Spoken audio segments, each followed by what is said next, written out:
Harlem turned whispers into witnesses.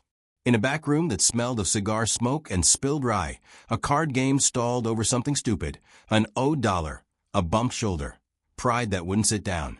The rival came in loud, coat open like he owned the air. He laughed too hard, slapped the table, and made sure every man understood he wanted an audience more than an answer. He didn't argue to solve it. He argued to stage it. He pointed at the smaller man like a judge, then swept his gaze around the room.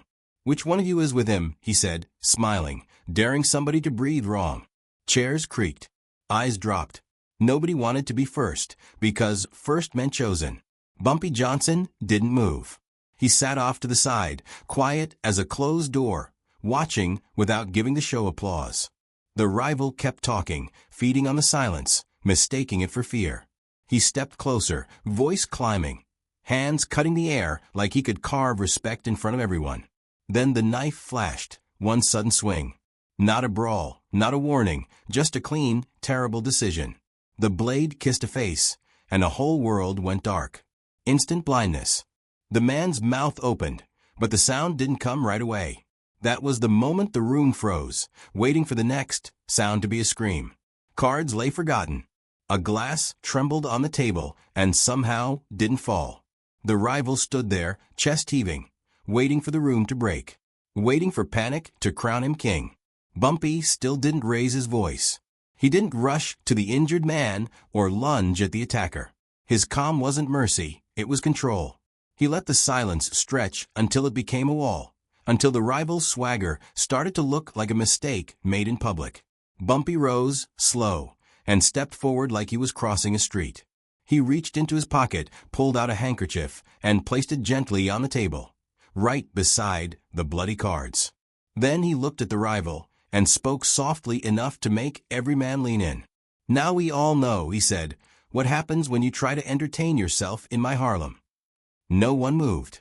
Not because they couldn't, because they were waiting to see what Bumpy would do next, tonight. For a heartbeat, everybody expected the room to explode. A rush of bodies. A table flipping. Someone brave, someone stupid, trying to grab the rival's arm. That's how Harlem backrooms usually answered a blade, noise for noise. Instead, the noise died. Bumpy's words didn't land like a threat. They landed like a verdict. He didn't fill the space with anger. He emptied it. Even the wounded man's breathing turned careful, like the whole place had become a courtroom and nobody wanted to be the next one called. Then came the click. Not a shot. Not a shout. Just a small, deliberate sound that cut through the smoke like a match in darkness. Bumpy snapped his lighter once, closed it, snapped it again. Slow, patient, exact. The rival's grin twitched as his own heartbeat had betrayed him. Men in the corners stared at that tiny piece of metal, as if it were the loudest weapon in the room. Because that click said something simple. Time belongs to Bumpy now. Somewhere in the front, a chair leg squealed and stopped, like the wood itself had been warned. Even the rival's crew held their hands still, palms open, flat. He didn't pace, didn't posture. He just looked at the rival the way you look at a man who's already made his choice and is about to learn the price. When Bumpy finally spoke, it was a speech. No sermon about respect. No lesson. Just terms. "You cut a man in my house," he said, calm as a priest and colder than one. "So here's what happens." He lifted 2 fingers, not dramatic, just counting. "First, you pay his doctor. Every bill. You don't argue, you don't send a message, you don't ask for a receipt. You pay, and you do it tonight. Second, you walk out of Harlem for 30 days. Not 3 blocks. Not a street. Out. You want to breathe, you do it somewhere that isn't mine. Third." Bumpy's eyes didn't blink. "You don't make me say your name again." The room absorbed it in silence. Those weren't demands. They were boundaries. And boundaries, in a place like this, were the only kind of law that ever mattered. The rival swallowed, then tried to laugh it off, like he could drown the moment in swagger. He shifted his shoulders, flashed that same crooked smile, and let his eyes sweep the room for allies. A smirk. A little triumph.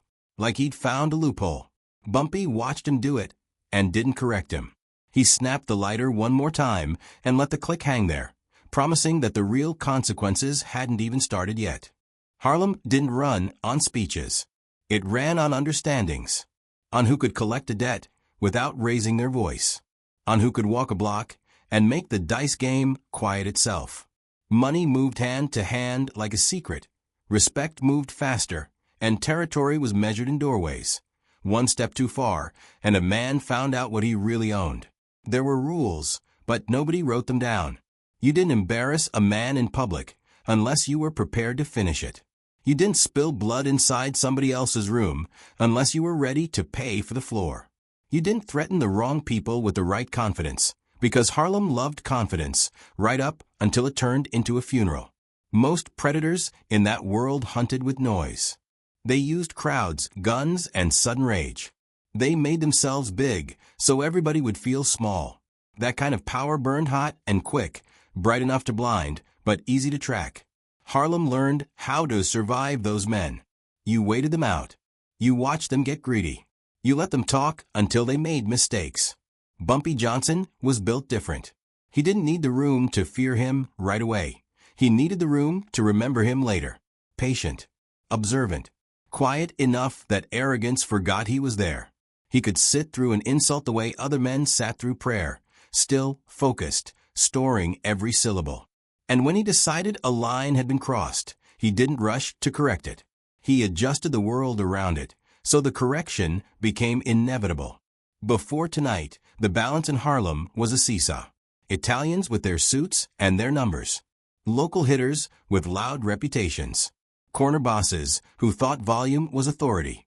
Everyone testing everyone, inch by inch, trying to steal a little more daylight. It wasn't peace. It was rotation. Today you ate, tomorrow you got eaten. That's why the back room mattered. Not because of the cards or the dollar or the wounded man's face. Because it exposed the truth underneath the game. Harlem was waiting for a standard. Something stricter than mood, stronger than ego. A rule you could feel in your bones. The kind that made even reckless men calculate. Bumpy didn't promise Harlem a war. Wars cost money and invite outsiders. Wars turn your own soldiers into liabilities. He promised something colder. A line that couldn't be argued with. A response so consistent it became law without a badge. Break it and you didn't just get hurt, you got taught. And once a neighborhood learns a lesson like that, it doesn't forget. It spreads it. It repeats it. It raises boys inside it. From that moment on, every handshake would carry a question. Is this business, or is this the beginning of punishment again? So when that rival swung a knife, Harlem didn't just see violence. It heard an announcement. The mistake wasn't the blade. The mistake was what the blade declared. The rival thought the blade was the headline. He wanted the room to remember his courage, his temper, his willingness to do what soft men only threatened. But Harlem wasn't watching the blade. Harlem was watching the audience. In that back room sat the real city. Men who ran deliveries before dawn, barbers who heard every confession, numbers runners who knew which mother missed rent, doormen who decided who felt welcome and who felt hunted. These weren't tourists to violence. They were the street economy's witnesses, the ones who carried stories faster than radios and made reputations heavier than guns. And the rival chose to disgrace them. He wanted their eyes on him, not the rules that kept their children fed.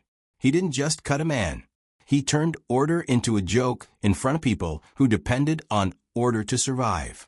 He made it a spectacle, a public humiliation of the one thing that kept small businesses open and hustlers breathing, the understanding that certain rooms were controlled, that certain disputes had ceilings, that certain men, when they spoke, ended noise. The rival was addicted to being seen. He lived on reactions. Every laugh, every flinch, every chair scrape was fuel. He mistook fear for loyalty because fear looks like attention when you're starving for it. So he performed. He raised his voice, spread his arms, invited the room to applaud his madness. Like dominance was a trick you could repeat if you did it louder. That was the mistake. He believed the city ran on impulse. In his mind, Harlem was a wild animal. Shock it, strike it, make it scatter. And whoever stands last gets to call it leadership. So he escalated in public, because public is where weak men get recruited. Public is where you turn uncertainty into surrender. He wanted workers and shop owners to go home and whisper, "That loud one is the future. That loud one is inevitable." But Harlem didn't belong to the loud one. It belonged to the consistent one. Bumpy didn't need to argue the rival down. The rival was arguing with gravity. Every extra word he spoke was another brick stacked on his own sentence. He didn't understand what he'd actually attacked, not a man's eyes, but the idea that Bumpy's Harlem had boundaries. And boundaries are currency. When you violate them in front of witnesses, you don't just offend a person. You bankrupt yourself. You lose safe houses. You lose quiet favors. You lose the kind of neutral respect that lets you walk through a neighborhood without feeling the air change. The rival didn't see any of that. He only saw his own reflection in their stunned faces. He smirked, turned to his boys like he'd just won a title fight, and started laughing again. Too early, too proud. Across from him, Bumpy kept his face still, eyes level, counting without moving his lips. One room, one audience, one reputation gone. Bumpy didn't look at the blood and see emotion. He saw numbers. Cause, effect, cost. In a room like that, every action had a receipt, and somebody always tried to hand it to the wrong man. The rival wanted panic, because panic scatters responsibility. Bumpy wanted stillness, because stillness assigns it. He weighed consequences like a judge who already knew the verdict, only deciding how loud it needed to be, who deserved punishment, who deserved mercy, and who needed protection from the fallout, because Harlem wasn't just made of gangsters. It was made of workers and shop owners and kids walking past corners they didn't choose. A reckless response could light up a block for a week. A disciplined response could seal it for a decade. That was his code, simple enough to teach and sharp enough to cut. Respect buys safety. Betrayal buys pain. And chaos is expensive unless it's controlled. Bumpy didn't hate chaos the way priests hated sin. He hated it the way businessmen hate waste. Too many bullets meant too many cops. Too much noise meant too many mouths. Too much pride meant too many funerals that didn't need to happen. The enemy didn't understand any of that. The enemy was noise and ego, always performing, always needing witnesses, always confusing volume for loyalty. He believed power was the moment itself, the instant a room flinched. So he chased that instant like a drunk chases another drink, thinking the next one would finally make him feel tall. Bumpy was silence and math. He could sit in a storm and count. He listened to what men said, but he watched what they reached for. He watched who looked away, who leaned in, who stayed calm when they didn't have to. He watched the rival's crew, the way their hands hovered, the way their eyes searched for permission. And he watched the room's spine straighten the longer Bumpy refused to rush. Because rushing is a confession. It tells everyone you're reacting. Bumpy didn't react. He placed rules down the way a man places a knife on the table. Plain, clean, undeniable. He didn't need theatrics, because the absence of theatrics was the threat. If he could stay this calm with blood on the cards, what would he do when he actually got angry? That's what satisfaction feels like to men who've lived under loud tyrants, watching the quiet one take the ceiling away. The rival wanted a brawl. Bumpy gave him a problem. Not a fist fight, an equation. Pay, leave, disappear. The terms weren't dramatic, they were designed. They turned the rival's performance into paperwork. And paperwork is where loud men die slowly. And Bumpy wasn't only thinking about tonight. He was thinking about tomorrow's stories. What the barbers would repeat. What the numbers runners would hint at. What the shop owners would teach their sons about which voice to trust. He knew that when a standard is clear, people enforce it without being asked, without lifting a finger once. They correct each other. They warn each other. They fear breaking it more than they fear any single man. That was his belief, colder than revenge and stronger than anger. If fear is inevitable, he'd turn it into law and make everyone enforce it for him. Bumpy didn't chase the rival down the block. That would have been simple, and simple was what loud men understood. He went after the rival's oxygen, the quiet systems that kept him standing, money routes, protection networks, and the people who claimed loyalty only Because it paid. First, he studied patterns. Who got paid on Fridays? Which door did the rival use when he felt untouchable? Which messenger carried the thick envelope, and which messenger only carried talk? Harlem reported without realizing it. A barber's pause. A runner's hesitation. A doorman's new smile. Each detail pointed to a dependency. Then he built a list in his head that never touched paper. Supplier, launderer, voucher, safe room. The rival wasn't one man, he was a chain, and chains don't snap until you pick the right link. Bumpy started with the ones who pretended to be loyal. The men who bragged about being down were usually the first to fold when the math changed. He didn't flip them with speeches. He flipped them with pressure that felt like weather. A warning delivered through a familiar face. Don't be seen with him this week. A favor offered with a deadline. Move your money through my guy or lose your guy. A reminder that protection wasn't a badge, it was a subscription, and subscriptions get canceled. Next came the signals, small, deniable, perfectly measured. A delivery that arrived late for no clear reason. A door that used to open quickly now opened slowly. A gambler. The rival counted on suddenly refusing credit, eyes apologetic but firm. Nobody said Bumpy's name. Nobody had to. The rival felt the change and couldn't prove it, and that was the point. Fear grows teeth when it can't find a target. The rival started talking louder. He told his crew that cowards surrounded them. He promised punishments he couldn't afford.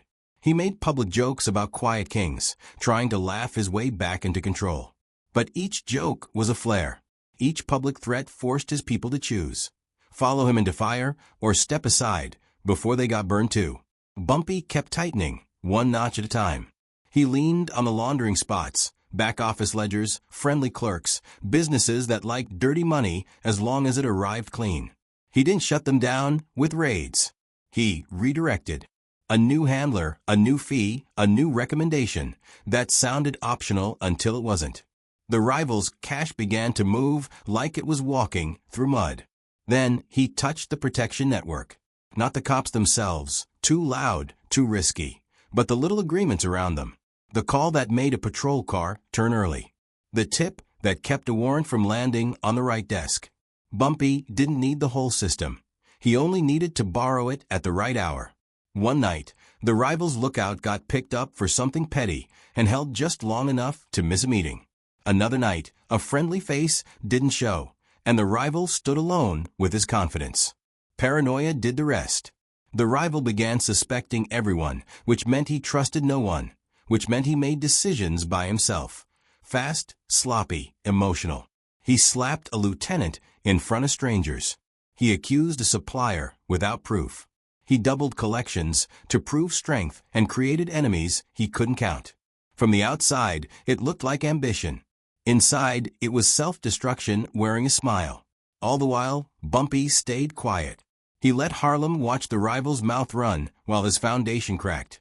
And every day, the room remembered that click again. The trap wasn't a gun in an alley. It was a mirror held up to a loud man until he exposed his own weakness. And the twist was cruel in its simplicity. Bumpy didn't need to kill him to win. He only needed to make Harlem watch him collapse. The deadline didn't arrive like a date on a calendar. It arrived like a smell, news moving ahead of a thing itself. A shipment was coming in under the rival's name, and with it, a meeting meant to confirm new territory lines. If that handshake happened, Harlem would be locked into his control the way a door locks from the outside. No more negotiation.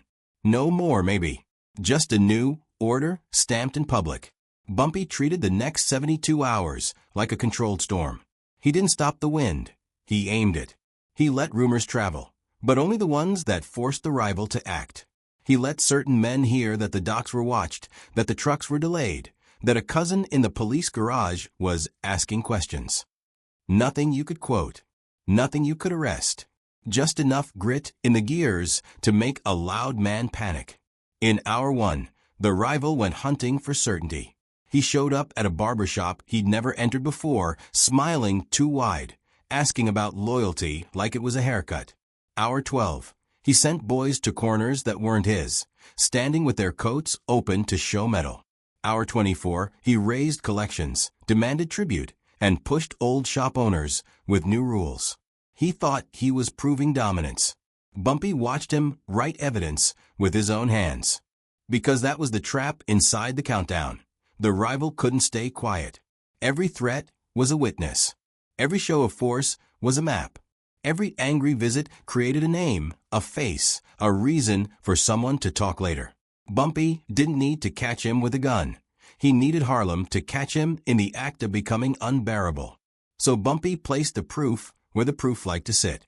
A deliverman was told to be late, so the street would be crowded when the rival's men arrived. A church deacon was warned to leave early, so he'd be on the sidewalk when a loud promise got made. A numbers runner was nudged toward a certain hallway, so he'd hear the rival's crew arguing about who was stealing. Bumpy turned the city's ordinary movement into a net. Meanwhile, Bumpy's people didn't look like soldiers. They looked like neighbors. They swept stoops, paid tabs, and shook hands. They bought silence with respect, bought information with patience. The rival never saw them because he only watched for fists, not calendars. And quiet receipts stacked. By the second night, dread had a rhythm. People felt the ticking clock in small ways. Doors bolted sooner. Conversations ended quicker. Eyes stayed forward. The rival responded by getting bigger. He held a loud little rally in a pool hall, declaring tomorrow would settle everything. He laughed into the room like laughter could scare fate. He promised he'd walk into the meeting and walk out owning Harlem. Bumpy never corrected him. He let the rival borrow confidence, because borrowed confidence comes due with interest. On the night before the deadline, Harlem went quiet in that specific way it gets before violence, like the streets are listening. Bumpy sat alone with a glass that stayed full, then lifted a phone and made one final call. His voice was low, almost courteous. "Tomorrow," he said, "let him arrive first." The room was his idea. That was the beauty of it. A neutral back room above a club, bright enough to see faces, crowded enough to make every word stick. The rival wanted witnesses for his victory. He wanted the neighborhood to watch him confirm a new Harlem, like it was a business deal. He walked in wearing confidence like a coat, nodding at men he assumed were his. Bumpy was already there. Not center stage. Not standing tall. Seated, calm, letting the room arrange itself around him like gravity. The rival's smile held for a second, just long enough to pretend he didn't feel it. Then he noticed what was missing.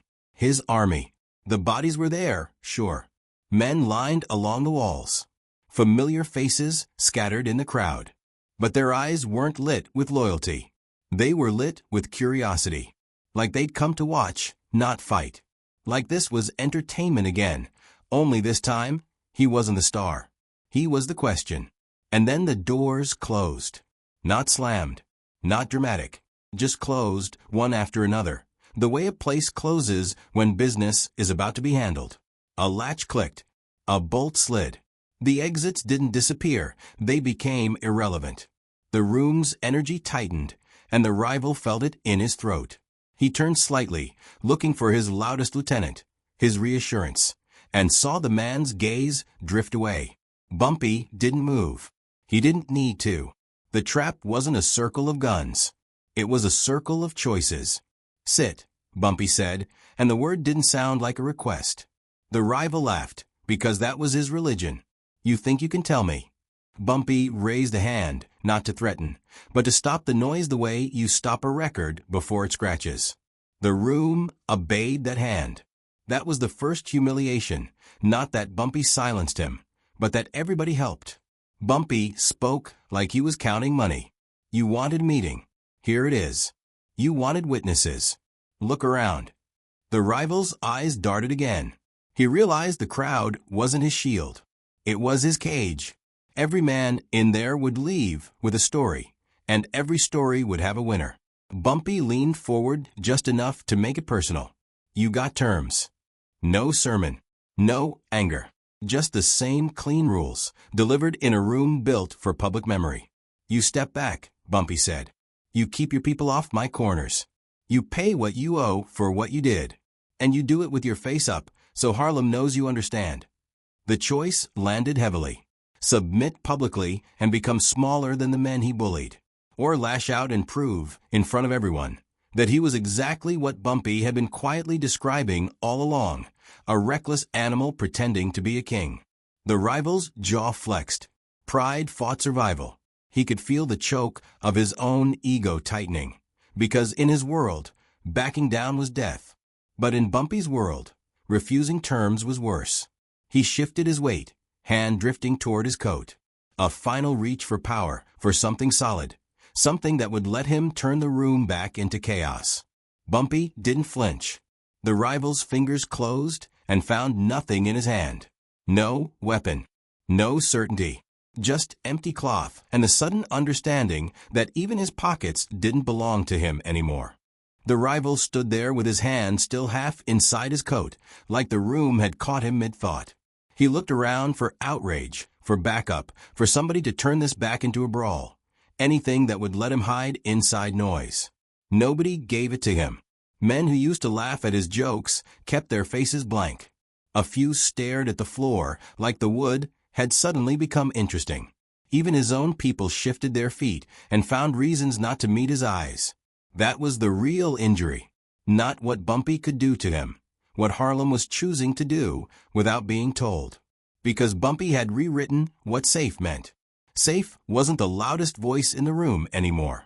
Safe wasn't a quick temper or a flashy crew posted on corners. Safe was predictability. Safe was knowing which line not to cross, and knowing the consequence wouldn't change depending on the mood of some arrogant man. Harlem preferred control it could calculate over chaos it had to survive. Bumpy didn't circle him, didn't gloat, didn't turn the moment into a speech for the crowd. He simply waited, letting the rival feel the weight of every witness. The room wasn't cheering, but it was deciding. The rival's reputation, built on fear and performance, was collapsing under silence. "Say you understand," Bumpy said. The rival's mouth twitched. His pride tried one last flare, an offended smile, a little shake of the head, like this was still a game. But there was nowhere to put the performance. Nobody was buying it. He could feel it. The crowd had shifted from watching him to watching Bumpy, and that shift was permanent. So he nodded. Small. Public. Humiliating. "I understand," he said, and the words tasted like defeat. Bumpy didn't respond with triumph. He responded with terms, like a man setting a price at a counter. 30 days, he said. Your men stay off my corners. Your money goes where I say it goes. And you pay what you owe. A few heads dipped, almost automatic, like the street itself was signing the agreement. The rival's shoulders sank a fraction when he realized that was the new rule. It didn't require applause. It required obedience. Bumpy turned slightly, addressing the room, without raising his voice. "This is how it works now," he said. "If you respect the line, you're safe. If you cross it, you pay. No confusion." And Harlem, workers, shop owners, runners, men with hands stained by honest labor and dirty deals, accepted it with the same cold relief you feel when a storm finally chooses a direction. The rival was dismissed without ceremony. No beating. No spectacle. Just a public correction, so complete it followed him out the door like a shadow. As the room loosened and breath returned, one thought lingered under the quiet satisfaction, sharp as a nail. When you become the law, what happens when the real law comes looking? By morning, Harlem moved different. Not slower, smarter. Men still hustled, still argued, still wanted more than they had, but they stopped doing it like children throwing matches in a dry room. Voices dropped in back rooms. Debts got paid on time. Corners that used to feel random suddenly had borders you could sense before you saw them. That's what Bumpy's rule did. It didn't end danger. It organized it. Loyalty became currency, and everyone learned what it was worth. A man's word started carrying weight again, not because people got kinder, but because they got practical. You could live longer under a system than under a mood. You could plan your day when consequences were consistent. Betrayal, on the other hand, stopped being gossip and started being a sentence. Not always a bullet, sometimes worse. A closed door. A vanished supplier. A friend who wouldn't answer the phone. Harlem punished betrayal the way it punished sickness. by isolating it before it spread. And respect, real respect, proved it wasn't softness. It was structure. Respect meant you didn't force the neighborhood to choose between chaos and surrender. Respect meant you didn't turn violence into entertainment and call it leadership. The predators didn't disappear, they just learned to hunt quietly, because loud hunting brought the judge. Bumpy never needed to announce his authority again. The street did it for him. Every time a man swallowed an insult instead of escalating. Every time a crew stepped off a corner without a fight. Every time somebody paid what they owed because they remembered a lighter's click and the way a whole room obeyed a calm hand. But the price of being that quiet judge was simple. You don't get to step out of the role. A man who makes rules becomes a target for everyone who hates rules. Feared by rivals. Admired by men who need order to feed their families. Hunted by outsiders who call it crime when a neighborhood calls it survival. And that arc didn't last a week. It stretched across decades. Harlem kept changing. New money, new drugs, new alliances, new uniforms on the same old streets. But the memory stayed. There was a man who could take one violent moment and turn it into a lasting system. A man whose silence could control a room better than another man's shouting ever could. Victory in Harlem isn't a parade. It's a quiet relief that never fully relaxes. Because when you hold power like that, you don't just carry the city's respect, you carry its suspicion. Every cop who hears your name hears a challenge. Every rival hears a goal. Every friend hears a debt. And somewhere in some back room, the air still waits for the next sound after a blade moves.